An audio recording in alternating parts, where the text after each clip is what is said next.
Hi, Lit in Comp 1. I wanted to go over one of the two final projects that we're doing for the first unit on night.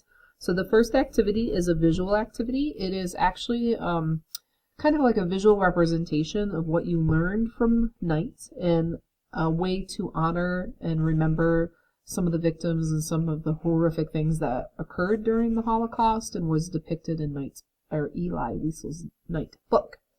So I want to go through this so you kind of know what to expect or what to happen. So you're going to be working off of the symbol of a butterfly. You're actually going to make a physical butterfly, a lot like the pictures right here. So you'll trace it, you could print out a template, and the goal is for you to color it in. So I want you to think about what butterflies mean or what they represent, and then I will tell you the inspiration for it. So just looking through the rest of the slideshow, the butterfly, we're going to share them in class with like a mix and mingle pair share activity. It's not a formal presentation. And there's also a reflection that you will do. It's going to be a paragraph, and you will either type it and print it, or you could handwrite it on lined paper and turn it in with the butterfly and the actual project rubric right here. If you weren't here in class, don't forget to also read the Nobel Peace Prize speech. It's at the end of your guys' copy book, and it just kind of allows you some interesting insight on Elie and what he believes and what he was trying to depict in his novel or memoir. So, what is the Butterfly Project? So the Butterfly Project was inspired by a victim of the Holocaust. His name was Pavel, and he was killed in Auschwitz. He spent a year in a camp. He was sent to Auschwitz and he was gassed. And what happened is, years later, they found a poem, and the poem that he wrote talks about the ghetto, and it talks about butterflies, and it inspired kind of a social movement where people would create a butterfly to remember a victim or to remember the victims of the Holocaust, especially children. So if you look this one, you can kind of see, I believe that's Anne Frank. This one just kind of depicts imagery that is reminiscent of what was endured during the Holocaust. This one you have some quotes from one of the Holocaust survivors, and then ultimately what you do is you put these butterflies up as a form of remembrance and honor for those who passed away or for those who survived. So the Butterfly Project started at a museum, and they had a huge display. They basically issued the challenge to schools or to people to make butterflies, and over the years, multiple museums and schools have done it. And as you can see, this is a box at one of the museums with people making butterflies out of different materials, including like quilts or watercolors. And this is a line from the poem. So here is the actual description. So this is the first time I've done this project. It's a little loosey-goosey, and it's open for interpretation. So what I want you to do is read the poem and consider the imagery of the butterfly and what Pavel was trying to depict in his poetry about the Holocaust. And here's the history of him as well as the project, and you can read more about the project here. And then what are you actually going to do? So you can start with this database. So some kids, they need a starting point, and so you could read on the database and look up some names and just pick one person you want to honor. So maybe you are drawn to this person. You're going to read. You can kind of see his history. You can see some of the things that represent him. You definitely find out if he survived or if he perished. And you can pick out things from here and use that to color your butterfly. Some kids did it digitally, so you might use his picture. Some people got more symbolic. So for instance, as I look through, it says the threat of war, so maybe I do some imagery of war on the horizon, like heading towards a city. You can look down here and you can see hidden in Mrs. Robinson, please call the office. Sorry. You can see it says he hid in a nearby forest, so I might do some imagery of a forest.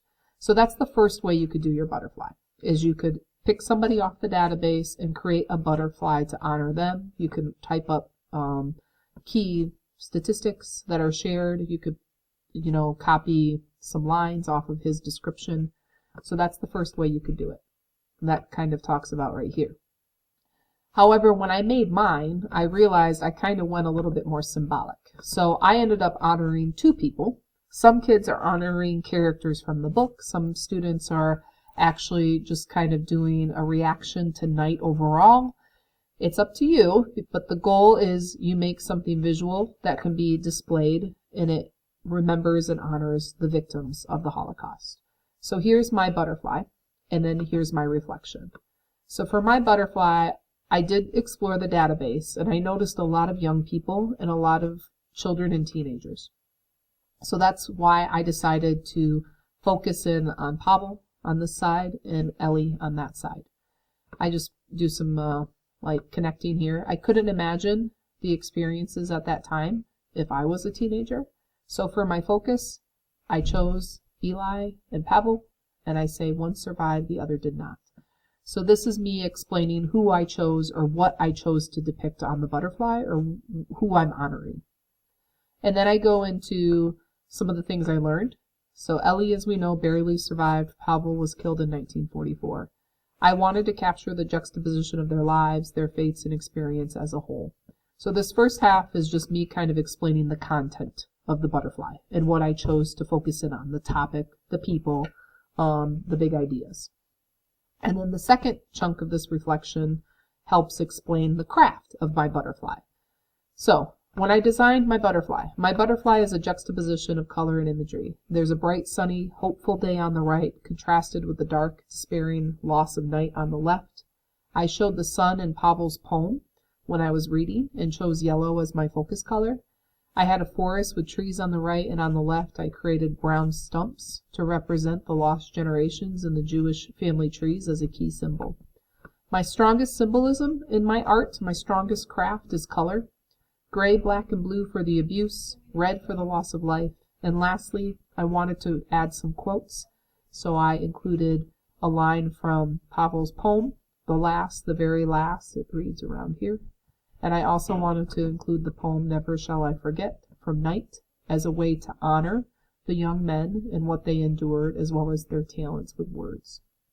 So you can borrow this reflection as an example of how to write it. And as you can see, here's my butterfly. It's a little bit bigger than the size of my hand.